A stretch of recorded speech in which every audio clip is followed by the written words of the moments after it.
Baik hadirin Bapak Ibu yang rahimakumullah, insya Allah kita akan bersama-sama mentadaburi surah Al-Baqarah masih, yaitu kita masuk di surah Al-Baqarah ayat 82. A'udzubillahi minasyaitonirrajim. Bismillahirrahmanirrahim.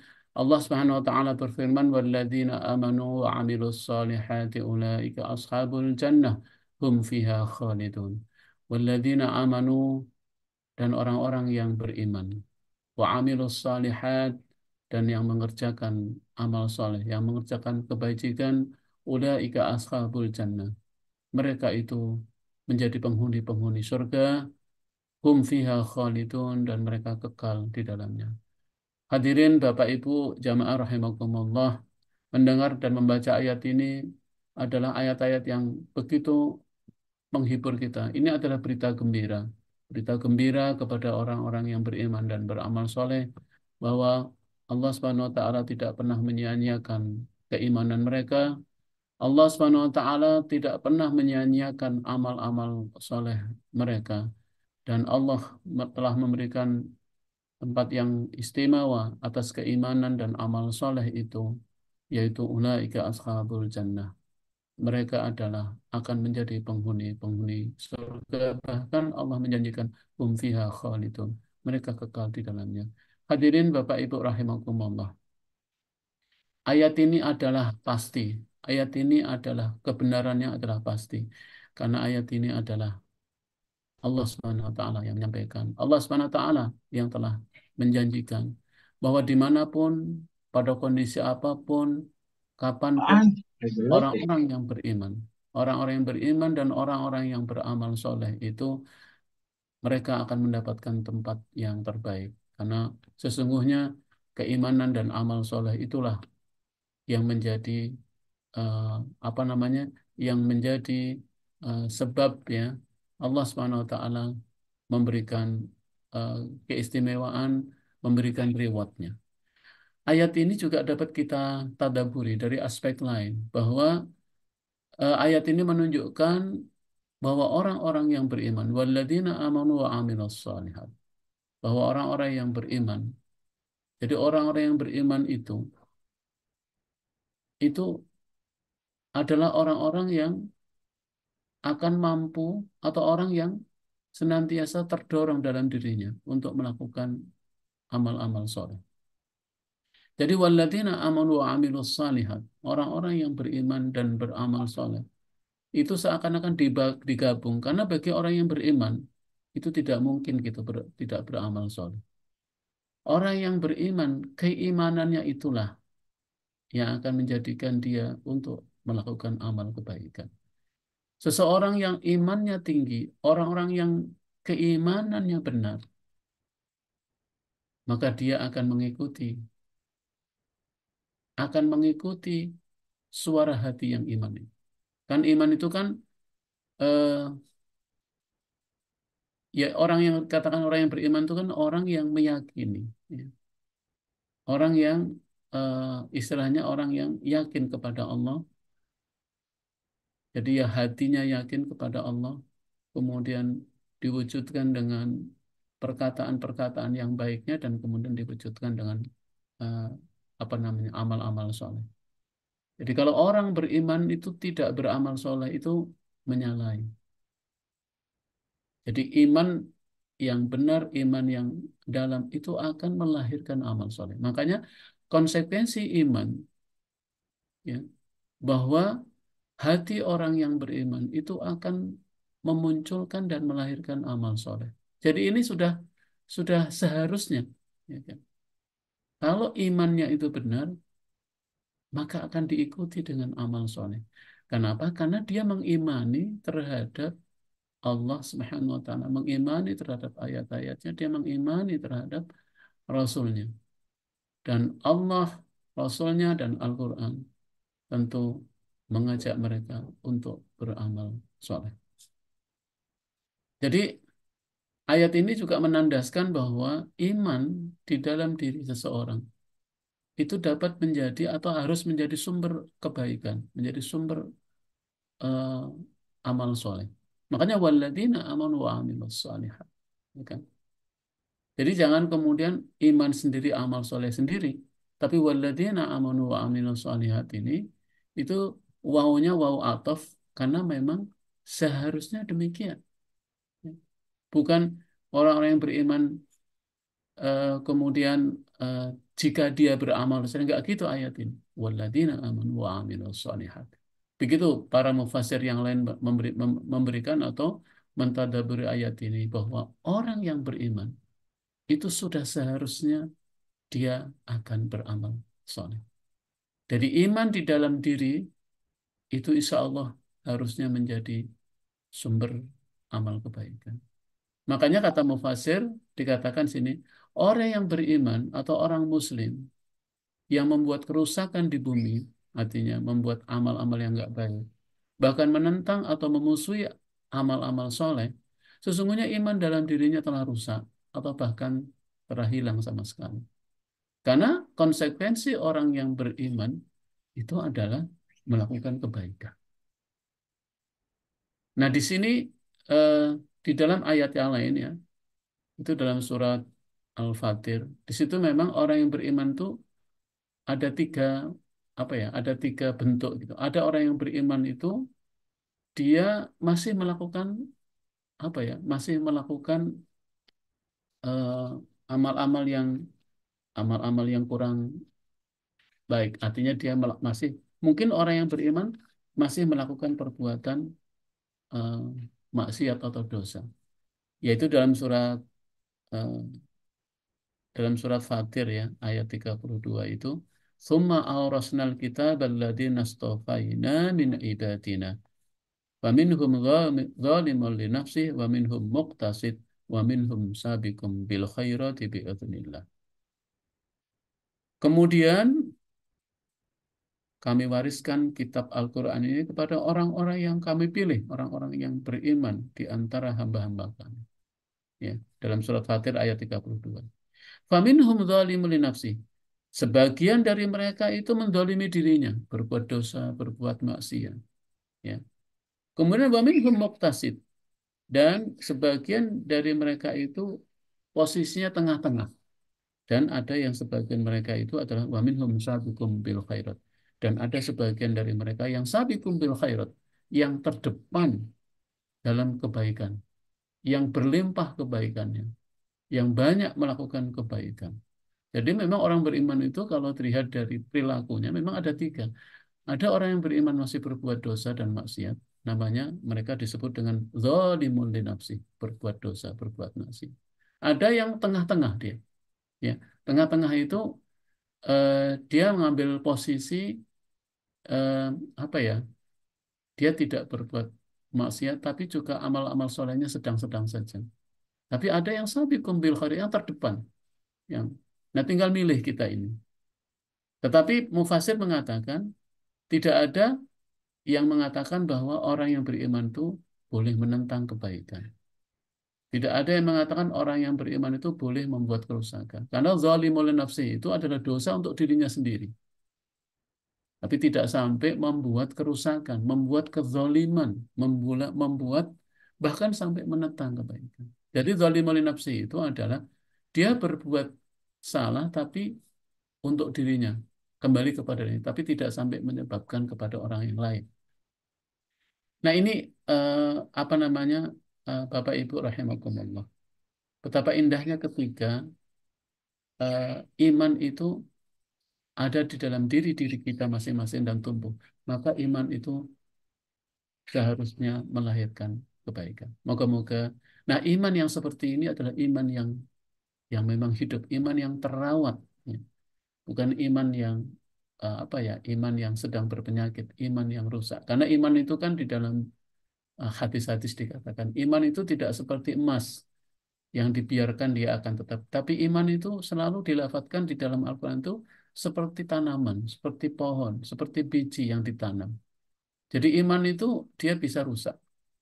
Iman itu bisa layu. Seperti tanaman dia bisa layu. Seperti tanaman dia bisa rusak. Bahkan seperti tanaman dia bisa kering kalau lupa untuk disiram. Kalau lupa untuk kita pupuk. Kalau lupa untuk kita ini, itu tanam. Makanya banyak tamsil di dalam Al-Quran Allah mengibarkan iman itu seperti tanaman. Dia seperti emas. Kalau seperti emas kan ya iman itu walaupun dibiarkan dia tetap yang namanya emas tidak akan berubah menjadi perak. Yang namanya emas tidak pernah berubah menjadi tembaga. Emas tetap emas. Ya. Begitu warnanya itu. Tapi iman tidak seperti itu. Iman itu seperti tanaman yang memang butuh pemeliharaan. Nah, iman yang dipelihara seperti ini dia akan melahirkan amal-amal soleh. Apa itu amal soleh? Kalau tanaman ya melahirkan buah, buahnya yang bagus. Kalau tanaman itu istilahnya itu walaupun tidak menghasilkan buah, tapi tanaman itu menghasilkan apa ya? Menghasilkan daun, daunnya rimbun. Daun yang rimbun itu sendiri sudah bermanfaat karena dia bisa menghasilkan oksigen. Bahkan tanaman yang subur atau tanaman yang baik walaupun tidak menghasilkan buah, dia bisa menyimpan air. Jadi dia juga minum. Dia bisa menyimpan dan juga bisa memperkaya, mengaktifkan berbagai macam mikroba yang ada di dalam tanah dan itu akan memberikan manfaat.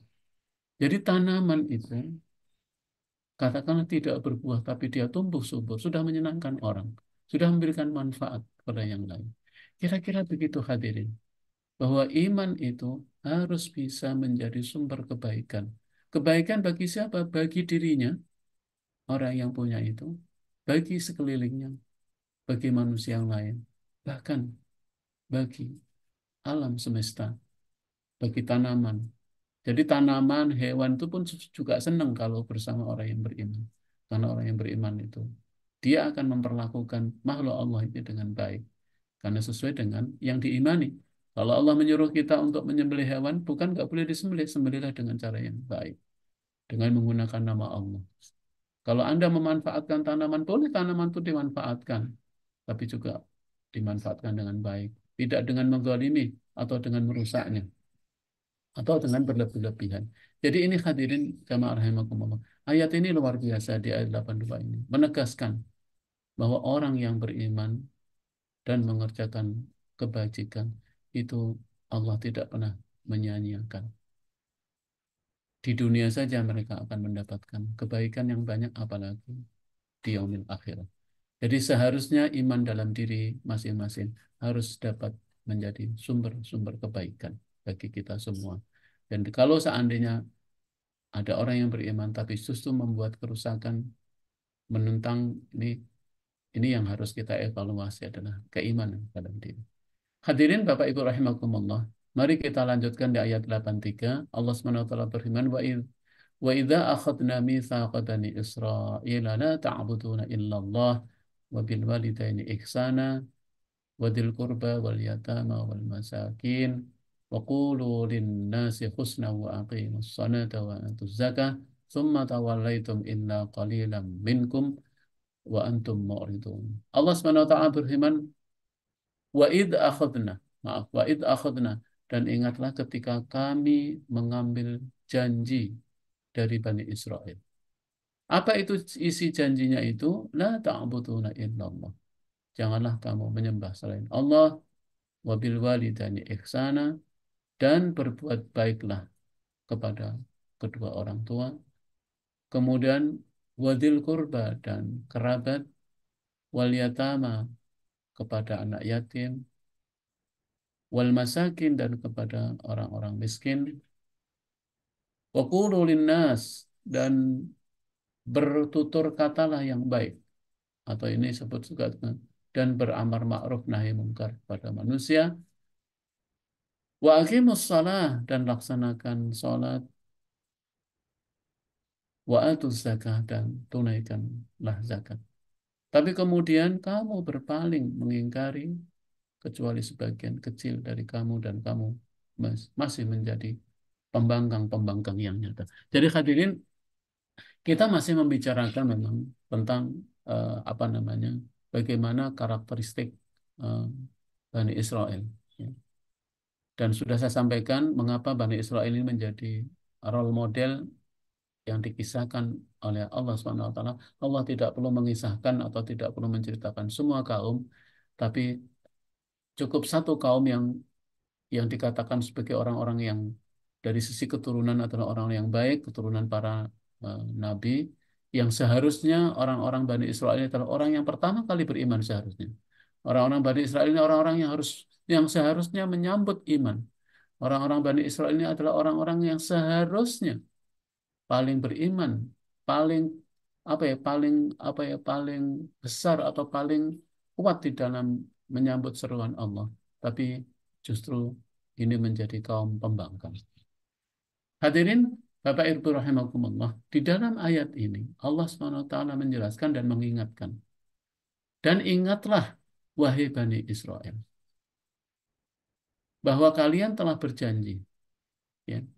Makanya kalimatnya menggunakan kalimat Allah menggunakan kalimat kamu karena seakan-akan ini adalah janji Allah dengan mereka. Allah berdialog dan berjanji mengikat janji kepada mereka. Ya. Jadi Allah menggunakan kalimat kamu. Janganlah kamu menyembah selain Allah. Itulah isi janji pertama. Jadi janji Bani Israel atau sekarang keturunannya adalah Yahudi, ya, kepada Allah Subhanahu Wa Taala di dalam ayat ini jelas. Ya. Ada beberapa janjinya. Yang pertama adalah mereka berjanji hanya akan menyembah Allah Subhanahu Wa Taala. Kalau kita lihat kisah dari sejak zaman yang diselamatkan oleh Allah mereka dari Fir'aun oleh Nabi Allah Yusuf alaihissalam sampai Nabi Musa alaihissalam dan sampai Nabi terakhir yang diutus untuk mereka adalah Nabi Isa alaihissalam. Pesannya satu, misinya satu, yaitu mereka semua para nabi itu adalah mengajak orang-orang Bani Israel untuk hanya menyembah Allah. Dan itu ditegaskan janji itu dalam firman Allah ini bahwa mereka hanya akan menyembah Allah Subhanahu wa taala.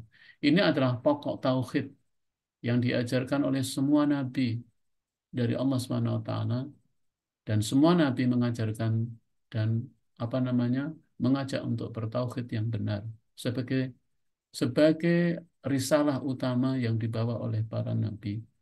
Demikian juga nabi yang diutus kepada Bani Israel, yaitu hanya menyembah Allah. Ini adalah pokok tauhid. Kemudian yang kedua adalah berbuat baik kepada kedua orang tua. Jadi berbuat baik kepada orang tua ini kalimatnya disatukan, seakan-akan disejajarkan gitu ya, dengan juga beriman dan bertauhid kepada Allah SWT. Kenapa? Karena tadi itu orang yang beriman kepada Allah itu otomatis akan berbuat baik kepada kedua orang tua, walaupun Allah menekankan kembali janji ini, ya, karena tidak boleh kita hanya beriman kepada Allah tapi tidak melahirkan amal soleh. Dan amal soleh, ya, kebaikan yang lahir dari orang yang beriman itu adalah wujud utamanya adalah berbuat baik kepada kedua orang tua. Sungguh demikian mulianya ajaran agama ini, ajaran agama Islam ini. Bahkan Allah SWT sendiri yang mewasiatkan, yang memerintahkan agar setiap manusia yang beriman itu adalah menjadi orang-orang yang pertama berbuat baik kepada kedua orang tua. Kita nggak usah eh, mungkin saya tidak perlu menjelaskan mengapa kita harus berbuat baik kepada kedua orang tua, karena mereka adalah ya ya sumber dari adanya kita. Yang Allah titipkan melalui kedua orang tua lah kita ini ada. Mereka adalah orang-orang yang paling banyak berjasa dalam kehidupan manusia. Tidak ada orang yang lebih banyak berjasa dalam kehidupan manusia melebihi kedua orang tua, ibu, ya, kemudian ayah, dua-duanya adalah mereka adalah orang-orang yang demikian luar biasa. Apalagi seorang ibu, ya, ada tiga pekerjaan yang tidak bisa dilakukan kecuali oleh seorang ibu, yaitu pertama adalah hamil, yang kedua adalah melahirkan, yang ketiga adalah menyusui. Demikian juga perbuatan-perbuatan yang mewariskan kepada kita agar kita senantiasa selalu mewarisi yang terbaik dari kedua orang tua. Jadi berbuat baik kepada orang tua itu sampai ayatnya itu dibuat ayat waktu, ya, ayat lanjutan bahwa orang yang tauhid itu atau orang yang beriman kepada Allah itu adalah untuk senantiasa berbuat baik kepada kedua orang tua. Bagaimana Islam mengajarkan kepada kita untuk selalu berbuat baik. Dan kita semua adalah anak dari ayah ibu kita ya. Walaupun saya mungkin sudah tua, ya, sudah lanjut, ibu bapak saya sudah meninggal, tapi perbuatan baik harus kita lakukan ketika orang tua sudah meninggal, maka kita harus senantiasa mendoakan mereka yang diajarkan juga oleh Allah. Rabbighfirli wali walidayya warhamhuma kama rabbayani shaghira. Rabbighfirli wali walidayya waliman dakhala baitiya mu'minan walil mu'minina wal mu'minat wala tajidil zalimina illa tabara. Itu doa yang diucapkan oleh Nabi Nuh. Kemudian Rabbana gfirli wali walidayya walil mu'minina yauma yaqumul hisab. Itu doa yang diucapkan oleh Nabi Allah Ibrahim. Bagaimana para nabi mengajarkan agar kita berbuat baik kepada orang tua. Kenapa? Karena berbuat baik kepada orang tua adalah sumber sumber kebaikan, sumber rahmat, sumber keberkahan dalam kehidupan seseorang. Bahkan berbuat durhaka kepada orang tua adalah termasuk yang didahulukan azabnya oleh Allah, tidak hanya nanti di akhirat tapi di dunia. Kemudian yang kedua adalah berbuat pada kerabat. Jadi orang yang beriman, orang yang bertauhid itu adalah mesti dia akan memelihara hubungan yang baik dengan kerabat. Jadi ini ini juga termasuk prioritas ya, berbuat baik itu pada orang tua. Kemudian yang kedua pada kerabat. Jadi pada kerabat ini harus kita dahulukan. Kenapa demikian? Karena selain orang tua, kerabat adalah mereka adalah yang punya hubungan darah dengan kita. Kerabat adalah orang-orang yang masih dalam tanggungan kita. Dan kita pun dalam tanggungan kerabat. Makanya Dr. Yusuf Qaradawi, seorang ulama besar, beliau mengatakan bahwa kerabat itu mempunyai kewajiban terhadap kerabat yang lain. Dalam hal apa? Dalam hal membina, bahkan dalam hal ekonomi. Jadi kalau ada kerabat yang kesusahan, maka sebelum kerabat itu minta kepada Baitul Mal wal Tamwil, ya, kepada orang lain, dia harus eh, pertama-tama adalah ditanya apakah punya kerabat. Kerabatlah yang bertanggung jawab yang utama membantu kerabatnya. Itulah mengapa berbuat baik kepada kerabat itu nomor dua setelah berbuat baik pada orang tua. Kemudian yang berikutnya adalah yatim. Anak yatim kita juga sama-sama tahu bagaimana Rasulullah memperlakukan yatim. Bagaimana Allah menjuluki orang-orang yang eh, tidak berbuat baik atau yang menyia-nyiakan yatim itu dianggap sebagai pendusta-pendusta agama. Jadi yatim adalah urutan ketiga setelah orang tua, kerabat, dan yatim. Yang ketiga adalah yang keempat orang miskin. Allah menyuruh kepada mereka untuk orang miskin. Jadi itulah. Jadi nggak mungkin gitu ya. eh, apa namanya eh, apa namanya orang-orang yang telah beriman itu tidak melakukan ini semua. Ya. Kemudian bertutur kata yang baik. Ini janji juga Allah kepada apa namanya kepada eh, orang-orang Bani Israel untuk bertutur kata baik atau melakukan amar ma'ruf nahi munkar. Jadi bertutur kata yang baik, tutur kata itu diatur dalam agama, bahkan diperintahkan oleh Allah agar kita menjaga lisan kita, menjaga pembicaraan kita. Kenapa? Karena ukuran pertama orang yang beriman itu adalah dari tutur katanya.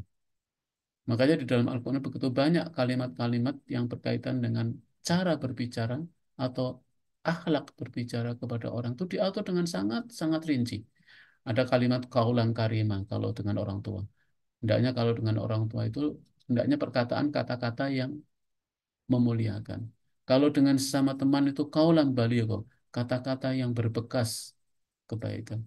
Kalau kemudian ada kaulan azim, ada kaulan sakila. Jadi ada kaulan, perkataan-perkataan yang bernas, perkataan-perkataan yang baik, perkataan-perkataan yang luar biasa. Jadi tutur kata itu adalah indikator keimanan. Nggak mungkin orang yang beriman, perkataannya itu isinya adalah perkataan yang buruk, kata-kata yang berbohong, atau perkataan yang bertentangan dengan perintah Allah dan Rasul-Nya. Masa orang yang beriman, tapi kata-katanya bertentangan dengan yang diimaninya, bertentangan dengan Al-Quran, bertentangan dengan. Kemudian yang berikutnya adalah beramar ma'ruf nahi mungkar. Jadi ini juga isi janji. Jadi bahwa Bani Israel itu janji mereka juga selain bertutur kata baik, dia ingin menegakkan amar ma'ruf nahi mungkar. Kemudian melaksanakan sholat dan berzakat. Masya Allah. Tapi apa yang terjadi? Bani Israel mengingkari janjinya kepada Allah, bahkan menjadi pembangkang. Makanya keturunan mereka Yahudi saat ini itu adalah sudah jelas mereka adalah orang-orang yang pembangkang. Dikatakan pembangkang mengapa? Karena mereka menghindari ini semua. Mereka tidak bertutur kata baik. Dia tidak juga mencintai anak yatim. Bahkan menghancurkan, bahkan membunuh mereka. Hati mereka sudah jauh dari beriman dan iman mereka sudah rusak. Iman mereka ini. Jadi mereka bukan orang-orang yang beriman. Kalau dia orang yang beriman, seharusnya mereka melaksanakan janjinya. Apa itu janjinya? Ya ini, poin-poin ini janji. Jadi Bani Israel mengingkari janjinya. Kemudian kamu berpaling mengingkari, kecuali sebagian kecil dari kamu. Tidak dipungkiri mungkin ada sebagian kecil dari mereka yang masih menegakkan itu. Tapi mayoritas, ya, sebagian besar mereka melakukan pembangkangan. Dan ini menegaskan kembali bahwa ini adalah karakter Bani Israel. Salah satu karakter Bani Israel itu adalah paling sering, paling suka mengingkari janji. Ya.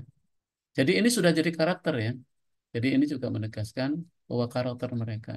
Jadi membuat perjanjian dengan Bani Israel, dengan Yahudi akan membuat kita lelah karena mereka akan selalu mencari cara untuk dapat mengingkari janjinya itu. Makanya ayat ini walaupun menceritakan tentang Bani Israel, tapi semua ayat Al-Quran adalah ditujukan untuk kita. Bisa jadi menjadi pelajaran kan pernah kita bahas, bisa menjadi peringatan kepada kita. Dan ayat-ayat seperti ini juga peringatan. Allah mengingatkan ini kepada orang-orang yang beriman agar menjauh sifat ini dan memegang janji dengan kuat, terutama janji dengan Allah. Janji dengan siapapun harus kita pegang kuat. Jadi salah satu ciri orang yang beriman itu komitmen dan kuat dalam memegang janji. Ini harus menjadi karakter kita, insya Allah. Ya, bahwa orang beriman itu orang yang bisa dipegang, orang yang bisa dipercaya. Ya, karena orang yang beriman adalah orang-orang yang mendahulukan dan memegang janji. Alastu bi rabbikum kata Allah. Bukankah aku ini Tuhanmu? Qalu bala syahidna. Benar ya Allah, Engkau adalah Tuhan kami dan saksikan bahwa kami telah berjanji untuk itu semua. Berjanji kepada Allah adalah berjanji dengan apa yang diperintahkan dan yang dilarang oleh Allah Subhanahu wa taala. Jangan kalian seperti mereka orang-orang Yahudi. Ini orang Yahudi ini, ya kan? Jadi poinnya adalah kemudian kamu wahai Yahudi, wahai Bani Israel berpaling mengingkari kecuali sebagian kecil dan kamu tetap menjadi pembangkang. Jadi kalimat wa antum mu'ridun itu kata mufasir, kamu akan menjadi pembangkang mulai sekarang dan seterusnya. Ini karakter mereka. Jadi bukan hanya pembangkang ketika menjadi Bani Israel, sampai sekarang pun kalian menjadi pembangkang dan akan seterusnya, ya, kecuali sebagian kecil. Hari ini, Bapak Ibu rahimakumullah, selanjutnya mari kita lanjutkan dengan ayat berikutnya, masih menceritakan ini. Wa id akhadna mitsaqakum la tasfikuna dima'akum wa la tukhrijuna anfusakum min diyarikum tsumma aqrartum wa antum tasyhadun. Ini juga bentuk lain dari ini. Dan ingatlah. Jadi kalau Allah menggunakan kalimat ingatlah ini adalah peringatan keras. Dan ingatlah ketika kami mengambil janji juga kepadamu. Janganlah kamu menumpahkan darahmu, membunuh orang dan mengusir dirimu, saudara sebangsamu dari kampung halamanmu. Kemudian kamu berikrar padahal kamu telah berikrar dan bersaksi bahwa kami. Jadi ini juga menegaskan bahwa Bani Israel sering merusak janji-janjinya dengan manusia dan tidak segan-segan membunuh dan mengusirnya. Jangan-jangan janji dengan manusia, janji dengan Allah saja mereka langgar. Janji dengan Allah saja mereka permainkan. Janji dengan nabi mereka yang mulia itu adapun mereka sepelekan. Maka mereka tidak heran kalau orang-orang Bani Israel itu adalah bangsa yang paling mudah eh, merusak janji. Janji dengan manusia, bahkan tidak hanya itu, tidak segan-segan dia membunuh. Ya, sudah berapa nabi yang mereka bunuh. Ya. Kemudian ayat ini menegaskan di dalam asbabun nuzulnya, ya, bahwa ayat ini menegaskan ketika Rasulullah SAW berdakwah di Madinah, diutus oleh Allah untuk mendakwai mereka di Madinah. Ingat ketika Rasulullah hijrah di Madinah, karena surat Al-Baqarah ini adalah surat Madaniyah, itu adalah perintah dari Allah kepada Nabi untuk mengajak mereka, meminta mereka untuk berislam, meminta mereka untuk beriman kepada Allah Subhanahu wa taala. Jadi tidak pernah berhenti Nabi untuk mengajak mereka. Nah, ketika di Madinah, ternyata Bani Israel atau orang Yahudi itu cukup tinggi ya, cukup apa ya, cukup cukup banyak. Sampai ada tiga suku penting di Madinah itu. eh, Yahudi itu ada Bani Qainuqa, ada Bani Nadir. Ya.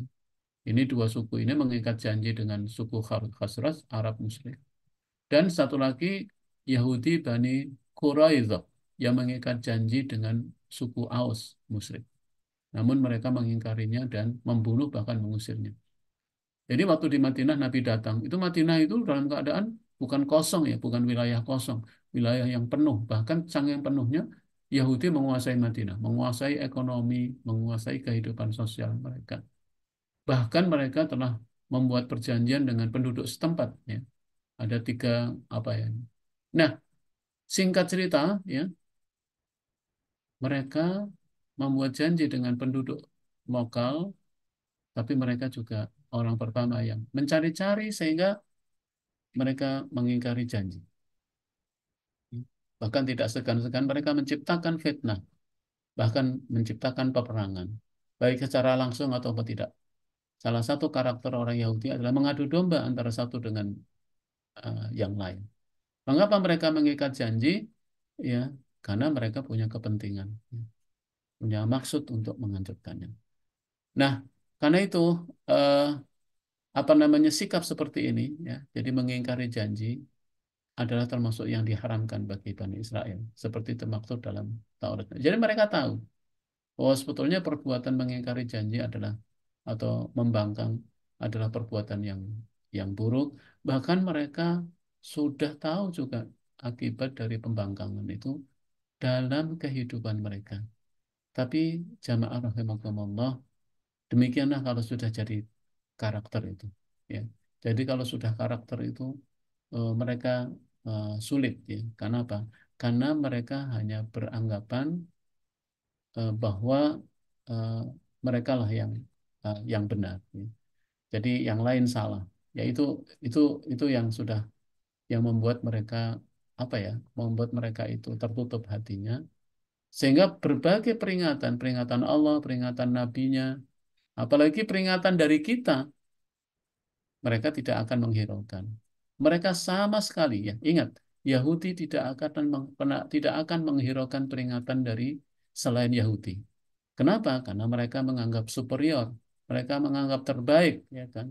Mereka lah yang harus memimpin, bukan dipimpin. Mereka lah yang harus menasihati, bukan dinasihati. Jadi kalau sekarang ini berbagai macam kepada Yahudi Israel yang sekarang ini luar biasa, kecaman, peringatan dari berbagai belahan dunia. Ingat ada ayat ini, tidak akan pernah mereka dengarkan. Kenapa? Karena Allah saja mereka ingkari. Ya. Demikian juga di dalam ayat berikutnya ini Allah menegaskan kembali memperkuat ya, memperkuat tentang eh, apa namanya karakter mereka. Summa antum haula'i taqtuluna anfusakum wa tukhrijuna fariqam minkum min diyarihim. Tadhaharuna 'alaihim bil ismi wal udwan. Wa iyatukum usaratu faduhum wa huwa muharraman 'alaikum ikhrajuhum. Afatu'minuna bi ba'dil kitab wa takfuruna bi ba'd. فما جزاء من يفعل ذلك منكم إلا حس في الحياة الدنيا ويوم القيامة يردون إلى أشد العذاب وما الله بغافل عما تعملون. Kemudian kata Allah, kamu wahai Bani Israel membunuh dirimu, membunuh sesama bangsamu dan mengusir segolongan dari kamu dari kampung halamannya. Kamu saling membantu mereka dalam kejahatan, dalam perbuatan dosa dan permusuhan. Dan jika mereka datang kepadamu sebagai tawanan, kamu tebus mereka, padahal kamu juga dilarang untuk mengusir mereka. Apakah kamu beriman kepada sebagian kitab Taurat dan ingkar pada sebagian yang lain? Maka antara kamu, maka di antara kamu selain akan mendapatkan penistaan dalam kehidupan dunia dan pada hari kiamat, mereka dikembalikan kepada azab yang paling berat dan Allah tidak lengah terhadap apa yang kamu kerjakan. Ayat ini panjang, tapi ayat ini menjadi ibrah dan pelajaran apa namanya bagi kita semua bahwa Bani Israel adalah tetap Bani Israel. Ya. Bahkan di sini jelas dikatakan bahwa mereka itu saling membantu, saling bekerja sama, saling menolong, bukan dalam kebaikan, tapi dalam kejahatan dan permusuhan. Jadi jangan heran ya, kalau mereka banyak terlibat dalam perbuatan-perbuatan yang sangat-sangat bertentangan dengan nilai kemanusiaan. Karena mereka justru di sini bekerja sama dalam kejahatan dan permusuhan. Padahal konsep Islam adalah wa ta'awanu 'alal birri wat taqwa wa la ta'awanu 'alal ismi wal udwan. Tolong menolonglah kamu dalam perbuatan baik dan takwa, wa la ta'awanu 'alal ismi wal udwan. Dan jangan kamu bertolong menolong, bekerja sama, saling membantu dalam perbuatan dosa dan permusuhan, dan perbuatan maksiat dan permusuhan. Ya kan? Jadi sudah bertentangan. Jadi kalau dia beriman nggak begitu, tapi karena dia sudah tidak beriman, sudah tidak bertauhid lagi, jadi mereka justru bekerja sama dalam kejahatan dan permusuhan. Dan sebagian dari mereka mungkin tadi, ya, dia hanya beriman kepada isi Taurat yang baik, ya, atau yang menurut mereka baik, yang menurut mereka menguntungkan, tapi dia tidak beriman yang lain. Jadi ibrah atau tadabur dari ayat 85 ini bahwa bentuk pengingkaran Bani Israel itu Yahudi terhadap janji-janji setelah nyata sejak dahulu. Makanya Allah menggunakan kalimat juga Bani Israel. Tapi di dalam Al-Quran juga Allah menggunakan kalimat Yahudi. Misalnya walan tardo angkal Yahud walan Nasara, dan tidak pernah rela orang-orang Yahudi dan orang Nasrani. Jadi di dalam Al-Quran sini Allah menggunakan kalimat Yahudi dan kalimat Bani Israel. Kenapa? Karena karakternya sama. Ya, dari dulu mereka adalah orang-orang yang mengingkari janji. Jadi bentuk pengingkaran Bani Israel itu sejak dahulu, saat ini dan bagaimana yang akan datang, sampai yang akan datang. Ya, karena kalimatnya menggunakan kalimat-kalimat fi'il mudhari. Artinya kalau dari sisi time waktu itu sekarang dan yang akan datang mereka akan tetap seperti itu. Kemudian Bani Israel menunjukkan sikap yang kontradiktif yang ditunjukkan dengan hanya beriman kepada isi kitab yang menurut mereka menguntungkan, tapi menolak dan mengingkari isi kitab yang mereka anggap merugikan. Nah, ini peringatan juga.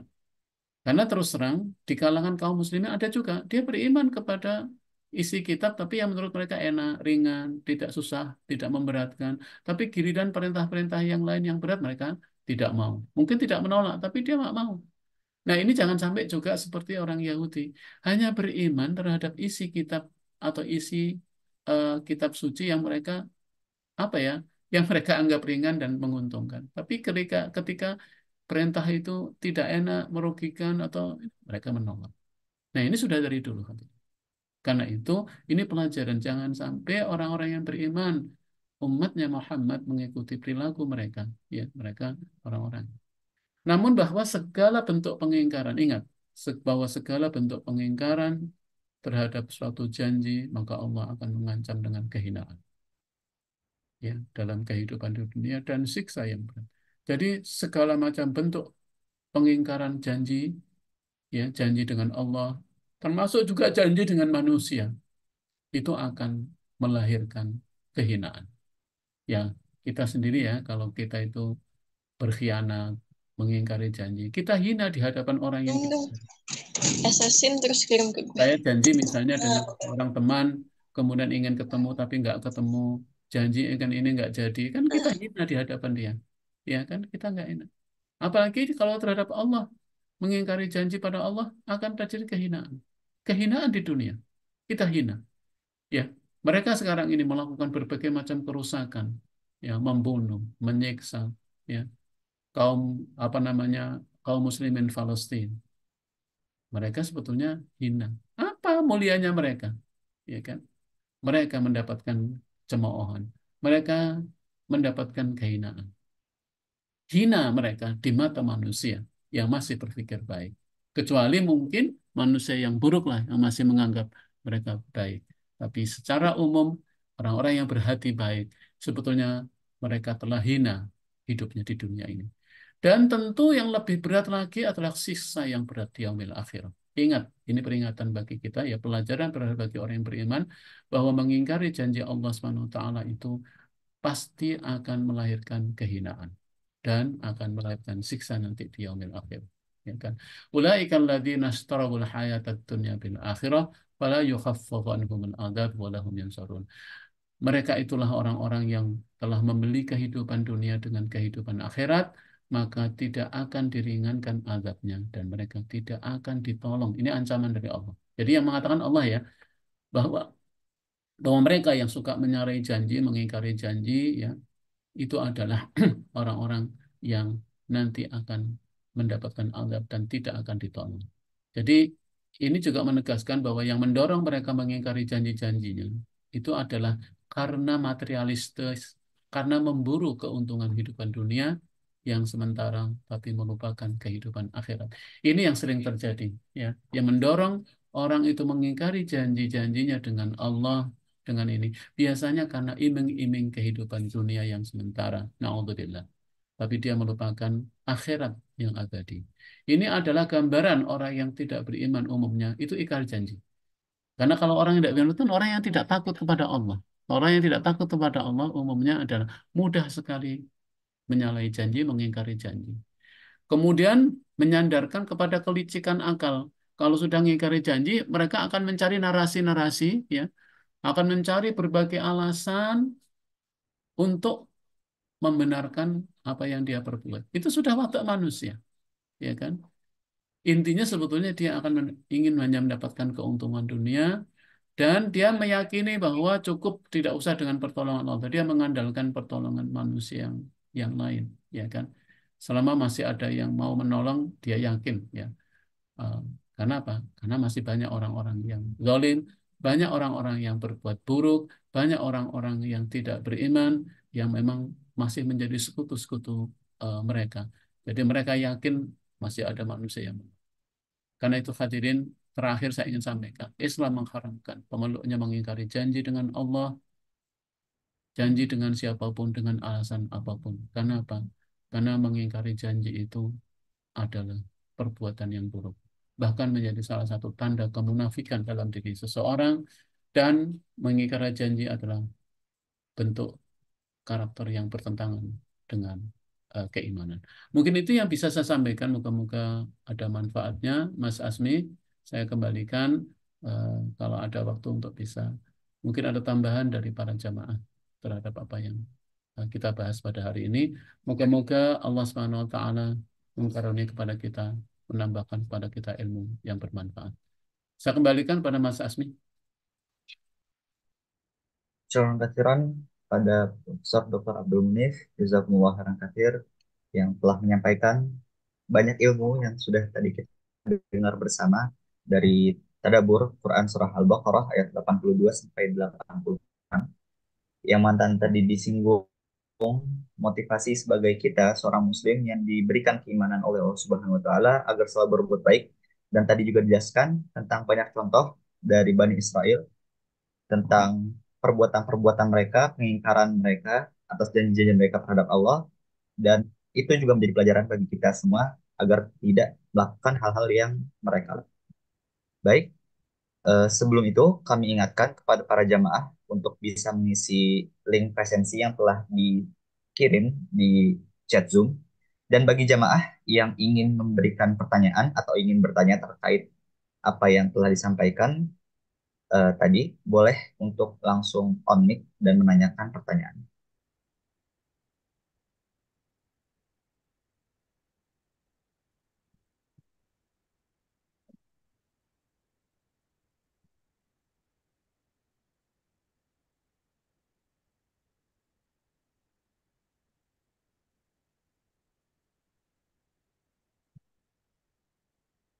Apakah ada yang ingin bertanya dari jamaah?